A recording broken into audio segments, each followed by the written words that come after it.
calificaciones en ella. Pero ahorita ya que ya las tengo, las voy a subir ya para que las cheques. Y Sí, está bien, hoy Ulises. no sé si tengas, no sé si tengas alguna duda antes de No, empezar con las cosas. no, sí, ya les entendí, ya los Yo temas. chequé tu material y sí, chequé tu material y sí, tuviste buen porcentaje en el cuestionario, obtuviste buen porcentaje en los mapas, así que pues vamos a seguir trabajando con esos mapas. Al término de la unidad 2 voy a volver a preguntar sobre la unidad 1 y le iba a comentar no sé a tus demás compañeros, pero no subí la parte 2 de la parte 1 porque solamente contestaste tú, otra chica y Luis. Y Ya. sí, como que sí vi dudas, así que esperaba el día de hoy para empezar a dar instrucciones. Ok, ya llegó Luis. Ya. Hola Andrés. No hemos empezado la clase, te estábamos esperando, pero qué bueno que ya llegaste. Le Sí, comentaba a tu está. compañera que ya tengo los archivos registrados, tus calificaciones y ya en la tarde, ahorita que termine la clase, los subo. Pero en general todos estuvieron bien, pero después vamos a seguir repasando para que no se les olvide todo esto. Lo que vamos a ver el día de hoy es la unidad 2, Geografía Física, el paisaje natural. Así es el nombre de la unidad 2. Y el objetivo de esta unidad es que ustedes distingan cada elemento que integran la geografía física. Recuerdan que les había dicho que la geografía estudia los hechos y fenómenos, ¿no? Sí. Ok, a ver si recuerdan qué es un hecho. Quien sea que me responda, está bien. ¿Qué es un hecho geográfico? Ya lo habíamos visto. ¿De corta o larga duración? A ver, Janet, ¿qué es un hecho geográfico?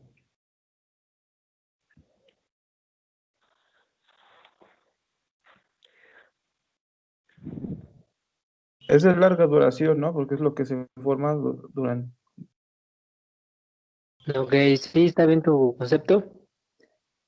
La duración, un ejemplo de ello sería la eh, formación de un volcán o una selva, ¿no? sí. Pareciera que no se modifican, pero como es de larga duración, se mantienen para siempre. Un fenómeno es de corta duración, como un sismo, una tormenta tropical, una migración, hablando del aspecto social.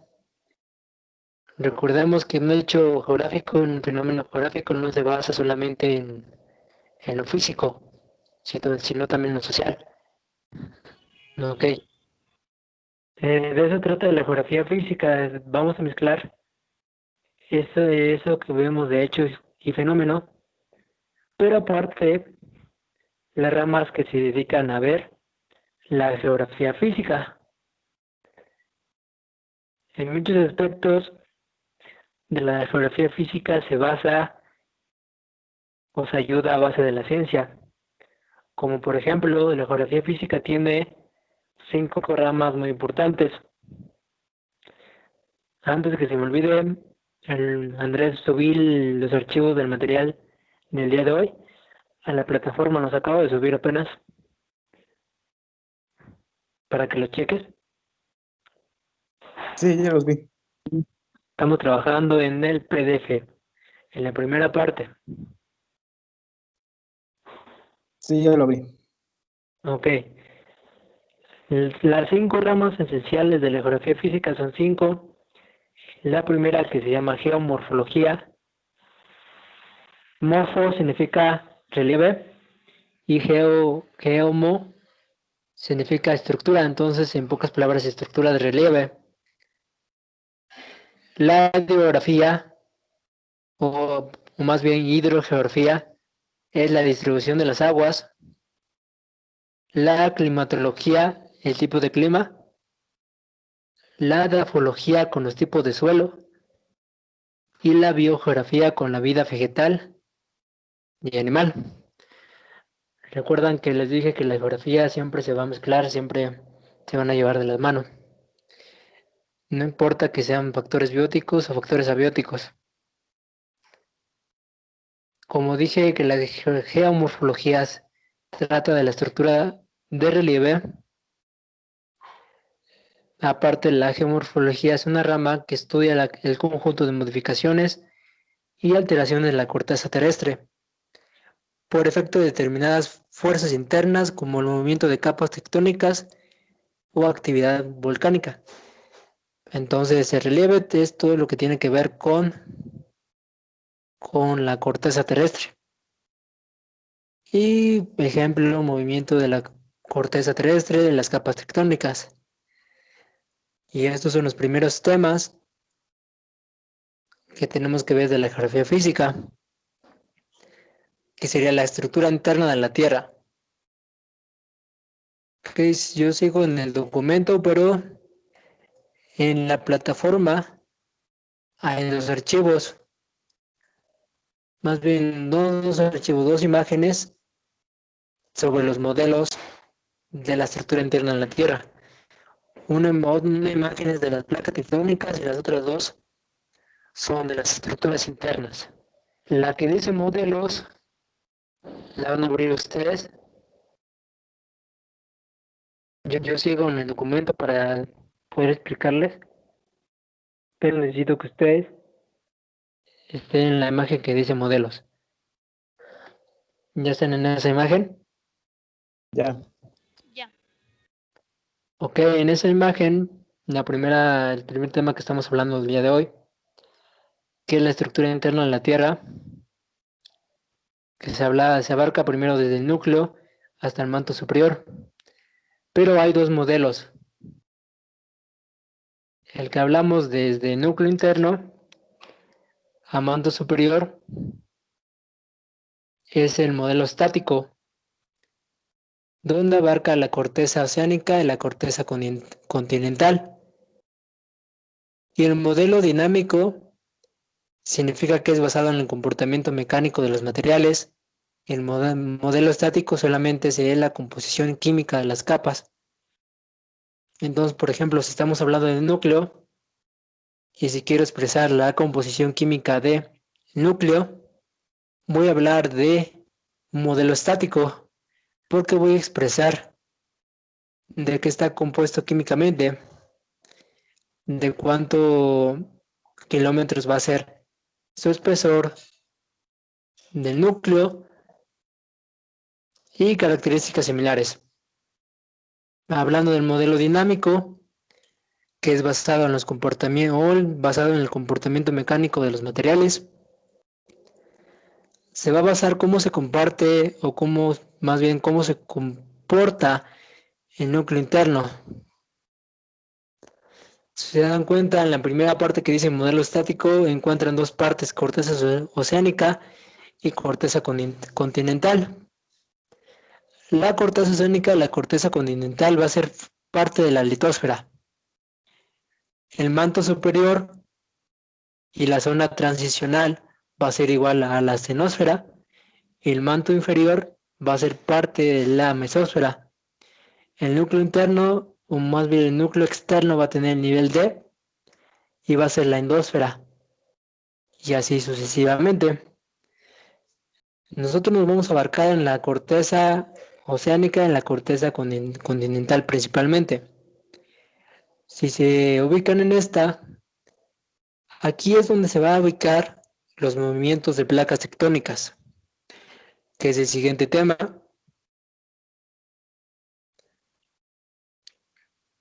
que se llama la tectónica, o más bien la teoría de las tectónicas, o de la teoría de la tectónica global. Pero antes de ver esto, tenemos que ver principalmente de qué está encargada la estructura interna de la Tierra. Ok, como les dije, la estructura interna de la Tierra, en pocas palabras, consta de tres partes: el núcleo, el manto y la corteza terrestre o litosfera. Ok, la litosfera les dije que está encargada de la corteza oceánica y la corteza continental. Uno va a ser aparte de los continentes y otro va a ser aparte de los puros océanos.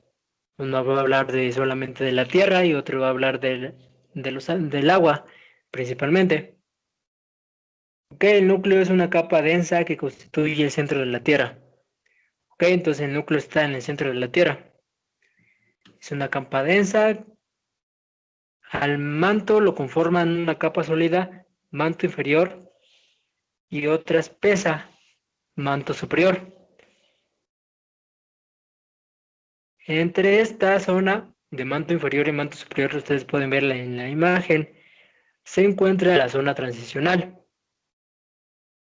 Entonces si dije que el manto lo conforma una capa sólida y otra espesa, y en medio se encuentra la zona transicional. Esta parte de la zona transicional del manto superior se llama astenosfera. Entonces, el modelo estático y el modelo dinámico es muy importante. Más adelante vamos a ver la composición o las partes de la atmósfera. Y es muy importante que también estudien esta parte porque es necesario volver a repasar dónde está el núcleo referente a las partes de la atmósfera. Si recordamos, la atmósfera es más arriba del manto, obviamente ese es el manto, el núcleo, todo eso es parte de la corteza terrestre, pero también la corteza terrestre está parte o está formada a partir de la atmósfera. La atmósfera está conformada por rocas o magma. En esa capa se localizan los movimientos convectivos del magma. A la corteza terrestre la forman rocas sedimentarias que se dividen, como había dicho, en corteza continental y corteza oceánica.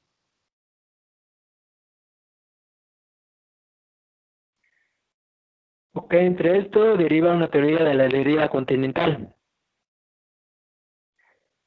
No sé si siguen viendo en la pantalla, ¿me pueden decir? Sí, sí se ve. Sí. A ver si pueden distinguir. Como les dije que tenía problemas en la computadora, solamente tomé captura de la información que tenía. Y más adelante les voy a volver a subir la misma información, pero con todo escrito obviamente se va a ver mejor. Pero si llegan a distinguir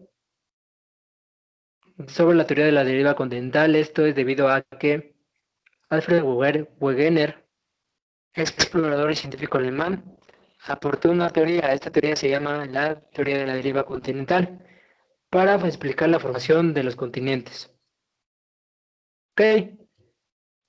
A partir de esta deriva o esta teoría de la deriva continental, se dice que de acuerdo con esta teoría hace 180 millones de años los continentes se integraban uno solo, denominado Pangea. Continente que con el movimiento de las placas tectónicas, que es un proceso evolutivo del planeta, inició en otras eras geológicas hasta llegar a la configuración actual. Entonces a partir de este continente llamado Pangea, se fue sustituyendo con los continentes como los conocemos hoy en día, a partir de las placas tectónicas. Y este proceso fue debido a millones de años. A este proceso, ¿cómo se le puede llamar? Un hecho, un fenómeno geográfico, Janet. La deriva continental se le puede llamar un hecho, un fenómeno. Yo digo que es un fenómeno. Que recuerda Es un hecho, ¿no? Sí, recuerda que el hecho Sí. transcurre lentamente y pareciera que no se modificara, como la formación de un continente, un volcán en la selva. La formación de un continente ya estaba, ¿no? El Pangea, pero se fue formando más continentes a partir de ese continente grande, enorme. Entonces es un hecho, ¿ok? Un hecho, sí. Que aparte de esto es lo que significa la teoría de la deriva continental. La otra teoría, que es la teoría de la tectónica global, que fue que obviamente después de que Alfred Wegener dice que existe una teoría continental o una teoría de la deriva continental, hay otro geólogo que se llamaba John Tuso, entre otros científicos, otros geofísicos, explicó que la corteza terrestre la constituye un enorme mosaico de placas que se deslizan. ¿Qué es la curiosidad? Fue la curiosidad, más que nada. A partir de esta teoría de que se indica que Alfred Wegener dijo que existe o existió un continente llamado Pangea, y a partir de ese proceso evolutivo inició en otras eras geológicas, pero todavía no se explicaba qué o cómo fue su separación. Y sabemos ahorita que su separación fue a partir de placas tectónicas, en su tiempo no se sabía por qué, o se sabía por qué, pero no se sabía a qué se debe estos fenómenos. Por eso, a través de estas investigaciones, hubo otro científico que se encargó de investigar esto, que la corteza terrestre, en pocas palabras, la constituyen un enorme mosaico de placas que se deslizan, se comprimen o se empujan entre sí, a las cuales limitan enormes fallas y en los bordes presentan cordilleras o zonas de subducción. Con esta teoría también explica que los movimientos de la deriva continental y los movimientos convectivos del magma. O sea, esta teoría de la tectónica global explica también los movimientos colectivos del magma. Estos movimientos colectivos del magma, se recuerdan que les dije que es debido al manto superior. El manto superior es una zona espesa. Esta zona espesa tiene magma y rocas. ¿Ok? Había explicado que el manto inferior es una capa sólida y la otra es una capa espesa. Y a partir de esa zona que se llama la zona de la astenosfera, es que está conformada por las rocas o magma. De ahí mismo que también intervienen las placas tectónicas, se dio cuenta que ahí mismo hay un movimiento convectivo del magma. Después,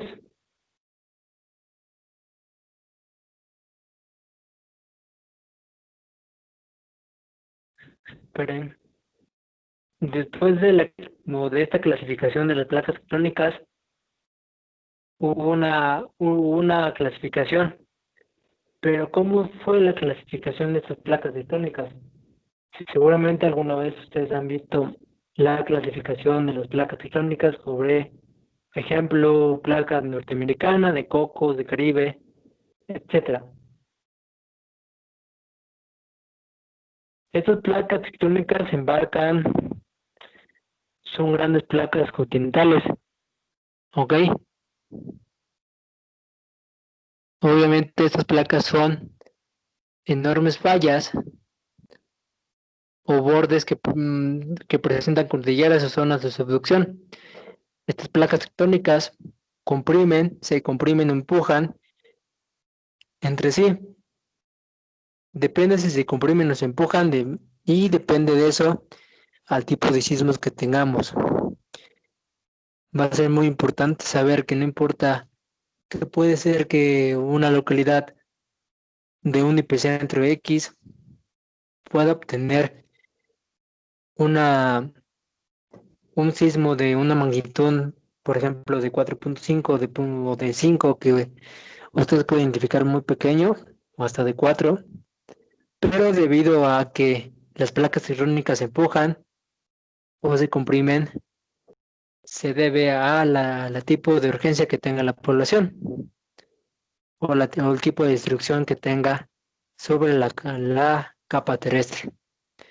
Puede haber que haya un sismo de 7, de epicentro de 7, pero puede que puede ser que se comprime o se empuje o debido a dónde está su epicentro. es muy importante que las zonas sísmicas siempre va a haber un peligro de estos sismos. Si hay un peligro en una zona sísmica, eso en mayor parte va a ser un sismo alrededor de 3 o 4 a escala de Richter, pero a esta escala se le debe algo que se conoce como una compresión. Esa compresión se debe a que estas placas tectónicas se abarquen en una magnitud muy pequeña. Ejemplo, si hay un epicentro en una zona X, si una placa tectónica se comprimió, puede que la magnitud sea de 4, 5, 6, hasta 6 puede. Pero si se empujan puede ser que sea hasta 8. Pero igual se debe, como les comento, se debe a muchos factores. Que entonces la principal consecuencia de que haya un sismo de urgencia grave o de magnitud de escala de Richter mayor a 8, mayor a 7, se debe a que sea de compresión o de empuje. Y esto les voy a explicar en una imagen que ustedes pueden checar en la plataforma. La imagen que se llama placas tectónicas. Me dicen cuando estén en esa imagen.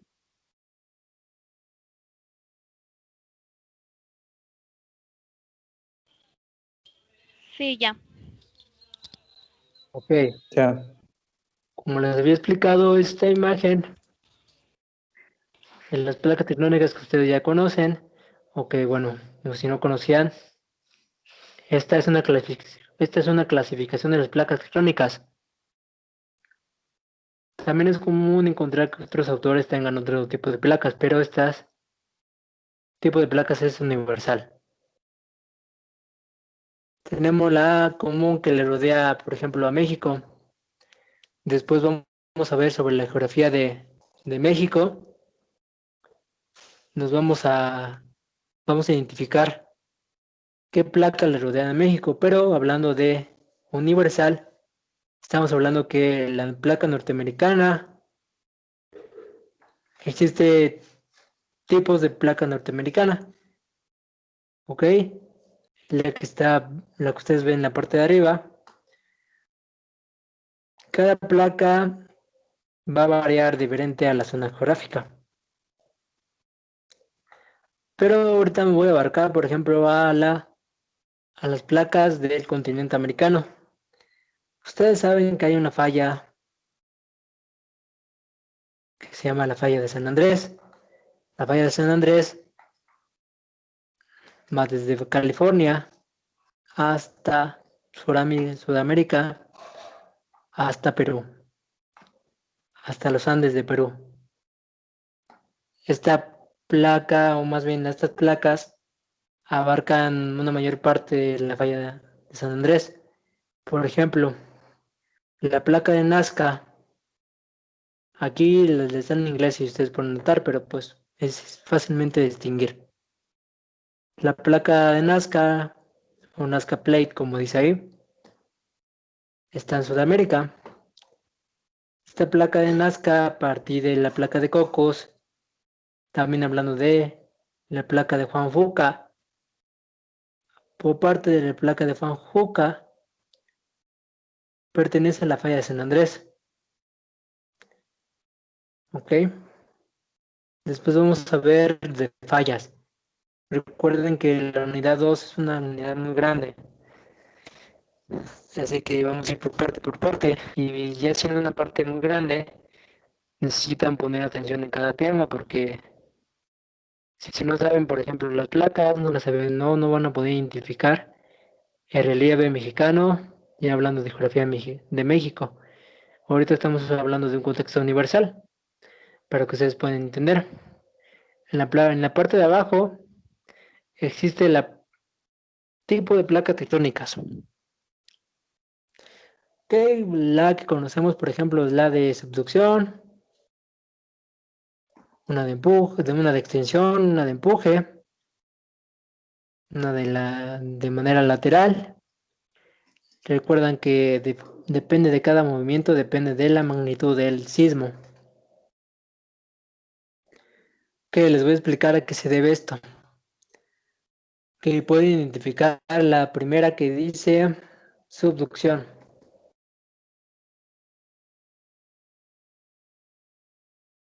Y esto va a ser la primera tarea que igual lo voy a subir la voy a subir en la plataforma, solamente va a ser puro concepto. Van a investigar el concepto de subducción. Que el concepto de subducción en placas tectónicas y el concepto de dorsal oceánico en placas tectónicas igual. Es muy importante si investigan o noten subducción en placas tectónicas, porque si ponen subducción o dorsal oceánico, les puede salir otra información, porque también abarca otra clase de información, ese tema. O sea, pertenece subducción, pero a las placas tectónicas y el dorsal oceánico a las placas tectónicas.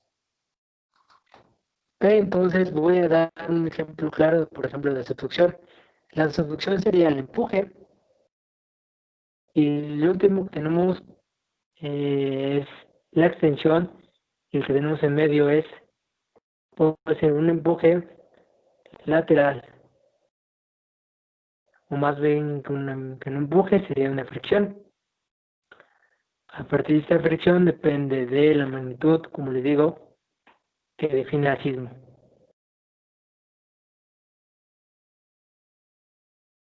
Lo siguiente es necesario que lo noten porque no viene en el archivo.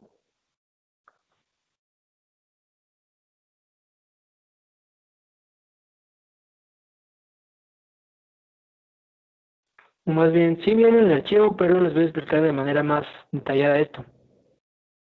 La parte que dice, se pueden ver ustedes, dice las placas tectónicas forman el relieve a partir de movimientos lentos,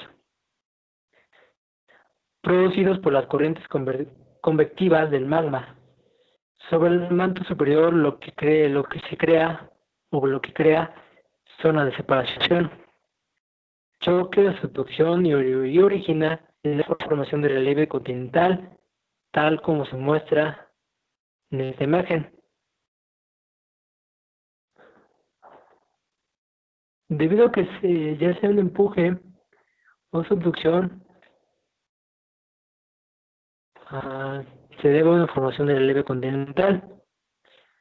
Mañana vamos a ver, porque el tema de placas tectónicas es un poquito más largo en este tema, en la primera parte. Pero, por ejemplo, los volcanes, la formación del continente, se debe a un sismo, ¿sí? Pero todo esto depende de qué tipo de sismo estamos hablando.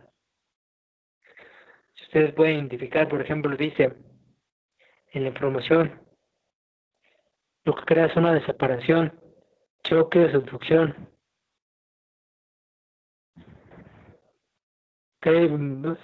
Para que ustedes puedan entender mejor, vamos a regresar a la imagen. Ok, espero que regresen a la imagen.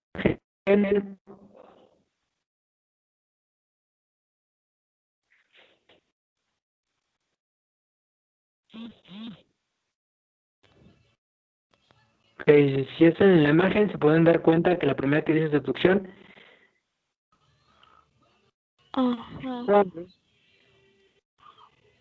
es cuando hay un empuje entre dos placas. Esto puede ser parte de formación de volcanes, pero aparte hablando de la extensión, es donde se forman los volcanes. Recuerden que la subducción forma parte de la creación de volcanes, pero la extensión es la parte de formación de un relieve oceánico o continental. Porque si la placa de extensión se extiende, lo que quiere decir es que las placas se extienden hacia arriba, lo que significa que el suelo provoca que el suelo se ha creado una capa de extensión hacia arriba, forma parte de un hecho geográfico y forma parte de la creación de volcanes o de un continente. La que conocemos nosotros, que sería un sismo general a través de un epicentro X, sería la extinción o la fricción entre placas laterales. Es la que comúnmente sucede. Es un dato que ustedes pueden notar. La placa o las placas que se forman laterales o a partir de la fricción, que chocan a partir de la fricción, es lo que conocemos como un sismo, comúnmente lo conocemos ahora. O sea, cualquiera de esos tres tipos de placas puede ser un sismo, pero ahorita las placas que producen un sismo a partir de placas laterales sobre una fricción. Obviamente depende de la zona geográfica en donde uno esté. Puede que haya un sismo y aparte haya una erupción volcánica. Les voy a decir esto, un dato también importante es que en una erupción volcánica existe el tema de temblor. No es temblor, sino que se llama temblor. Este temblor es lo que provoca la erupción volcánica y lo que también provoca la fricción entre placas tectónicas, lo que puede provocar un sismo en un epicentro diferente. O sea, una erupción volcánica puede provocar un sismo aparte de esa erupción volcánica, o sea, depende del volcán donde esté localizado. Puede ser muy riesgoso dependiendo la población o el kilómetro o el radio de kilómetros que tenga la población en ese volcán. Pero un volcán puede provocar un sismo aparte de su erupción. Recordemos que el volcán tiene un sismo para provocar la erupción, pero aparte de esa erupción puede provocar otro sismo. O sea, puede provocar dos daños en uno. Mañana vamos a ver lo que quiere decir la placa de subducción, el concepto lo que ustedes van a investigar, para poder explicar más cómo se forma un continente y cómo se forma la sismicidad. La sismicidad va a ser parte también del vulcanismo. La sismicidad no es más que nada que los sismos que se originan cuando en la corteza de la Tierra o en el manto superior se registra un movimiento repentino de rocas. Entonces, en pocas palabras, recuerden que las placas tectónicas se deben a un sismo, pero al movimiento repentino en el manto superior. Pueden regresar a la imagen, a su plataforma. Vamos a ver otra imagen de modelos. Recuerden que vimos placas tectónicas y modelos. La otra que tiene números y letras, le van a dar clic en esa imagen. Es otra Ya. imagen de modelos que también explica lo mismo, pero a partir de eso tenemos el sistema Tierra, que explica dónde está el núcleo, dónde está el manto y dónde está la corteza. ¿Ok? Entonces, ustedes vayan a donde está la parte del manto. Sí, yo les dije que el manto superior es una capa extensa o espesa y el manto inferior es una capa sólida. Entre el manto inferior y el manto superior está conformado la zona de transición. Y entre esta zona hay un tipo de kilómetros divididos entre sí. Pero recuerden que el manto superior es una capa espesa en donde ahí se forma parte los sismos o las placas tectónicas, y de ahí empiezan a chocar. Ok, se empiezan a chocar desde ahí. La corteza terrestre está enseguida del manto superior. Ok, entonces sí expliqué que el manto superior está encargado de magma y roca sólida. Entonces el sismo, las placas tectónicas se debe más que nada a al choque de su placa tectónica debido al manto superior. En pocas palabras, arriba de la corteza terrestre, esta capa de la atmósfera se llama litosfera. Okay, la corteza terrestre se llama litosfera. Arriba de la litosfera se va a encontrar lo que es la atmósfera, que obviamente requiere muchísimo más información, pero atrás de la atmósfera lo que nosotros conocemos como la corteza terrestre es la litosfera. Atrás de la litosfera está la astronosfera, que solamente va a estar en la zona de transición, y el manto superior. El manto inferior solamente va a ser la parte de la mesósfera, y el núcleo interno y el núcleo externo va a formar lo que es el núcleo en general.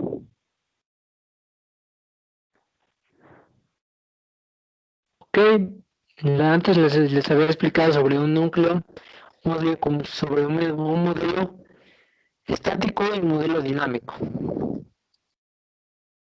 El modelo estático también se llama modelo geoquímico, y el modelo dinámico es el modelo geodinámico. Pero recuerden que el modelo estático quiere decir que es basado en la composición química de las capas, y en general puede ser llamado como nombre, como les dije, modelo geoquímico. Y el modelo geodinámico es la dinámica de las capas. Más adelante les voy a subir un video sobre cómo es si el ser humano fuera del centro de la Tierra. El centro de la Tierra sería núcleo, al núcleo de la Tierra. Recuerden que lo que les voy a decir es un dato, pero recuerden que si nos basamos en el Ecuador, recuerden que el Ecuador, en la latitud, es una línea imaginaria horizontal que divide a la Tierra en dos hemisferios, al hemisferio norte y al hemisferio sur.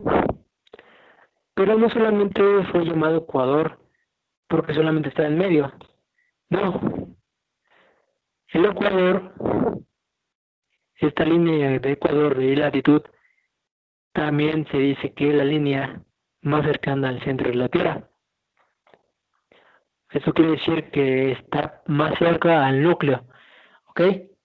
Se pueden ir a la parte, a la imagen, a esa misma imagen, pero la imagen de arriba que está la Tierra. Ven la parte del núcleo. Si no estuviera, por ejemplo, este partido y ustedes pudieran ver todo el continente americano, se pueden dar cuenta que el núcleo está casi en el Ecuador.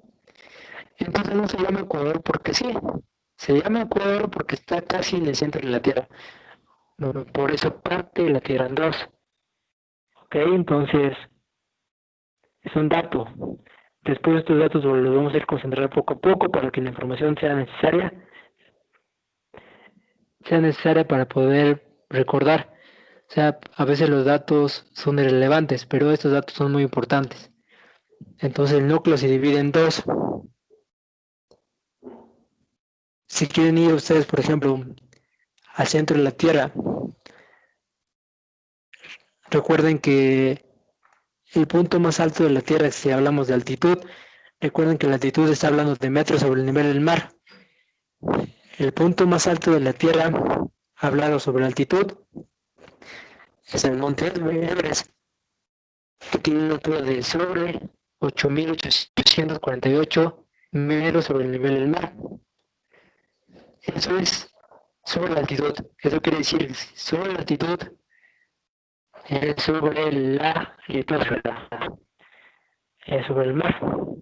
Pero si queremos saber sobre el centro de la Tierra, o cuál es el punto más cercano al centro de la Tierra, vayamos a esta parte que dice núcleo. También nos vamos a ir al volcán. Este volcán se llama el volcán Chimborazo.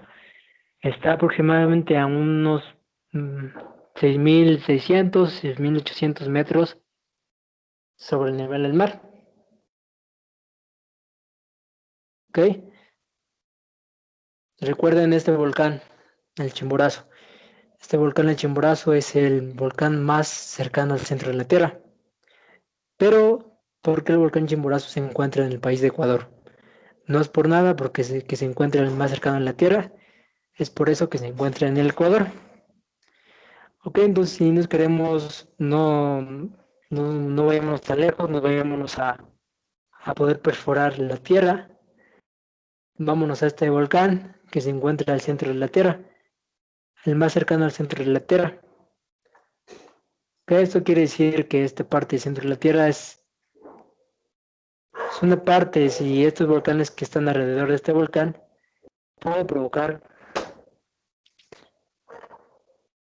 un peligro muy grande. ¿Por qué? Porque si está cerca del núcleo, el núcleo, hablando de modelo químico, recuerden que el núcleo, después vamos a ver de mañana vamos a ver de las partes del núcleo, hablando de químicos, pero si se encuentra más cercano al núcleo, recuerden que a partir de un sismo, si se encuentra a partir del manto superior, recuerden que el manto superior tiene más rocas sólidas y rocas líquidas. Esto quiere decir que la erupción puede ser mayor a la que podemos conocer hasta ahora. Obviamente ahí ha habido muchas erupciones volcánicas muy graves, sin embargo, las mayormente graves están en esta zona, las que se encuentren al núcleo o al centro de la Tierra.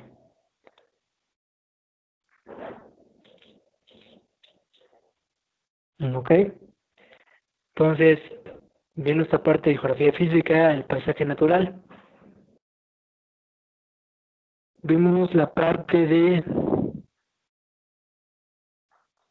la parte de la sismicidad la vamos a ver el día de mañana, pero ahorita vimos sobre la teoría de deriva continental, teoría de tectónica global,